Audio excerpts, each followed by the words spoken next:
Vendimi I marrë një ditë më parë nga gjykata kushtetuese pas votimit për rrëzimin e kërkesës së kryeministrit Edi Rama lidhur me pezullimin nga detyra të zëvendës kryeministres Belinda Balluku ka marrë jehon edhe në mediat ndërkombëtare.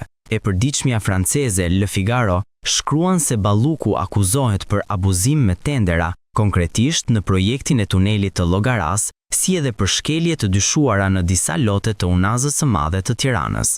Sipas medias franceze, Balluku, e cila është pjesë e qeverisë që prej vitit 2019, dyshohet për favorizim në prokurime publike përfshirë ndërtimin e një tuneli prej 5.9 kilometrash në jug të vendit. Le Figaro thekson se lufta kundër krimit të organizuar dhe korrupsionit është një nga kushtet kryesore për antarësimin e Shqipërisë në Bashkimin Evropian, duke përmendur se disa ministra të qeverisë Rama kanë qenë objekt hetimesh nga sistemi I drejtësisë për çështje korrupsioni. Gjykata kushtetuese mbështeti të premten vendimin e gjykatës speciale, e cila kishte vendosur pezullimin nga detyra të Belinda Ballukut më 20 nëntor, si dhe një ndalim udhëtimi brenda vendit. Më herët, në dhjetor, ajo ishte lejuar të rikthehej përkohësisht në detyrë, në pritje të vendimit përfundimtar. Belinda Balluku I ka mohuar akuzat duke deklaruar se do të bashkëpunojë me drejtësinë, ndërsa kryeministri Edi Rama e ka cilësuar çështjen si ndërhyrje në pavarësinë e pushtetit ekzekutiv.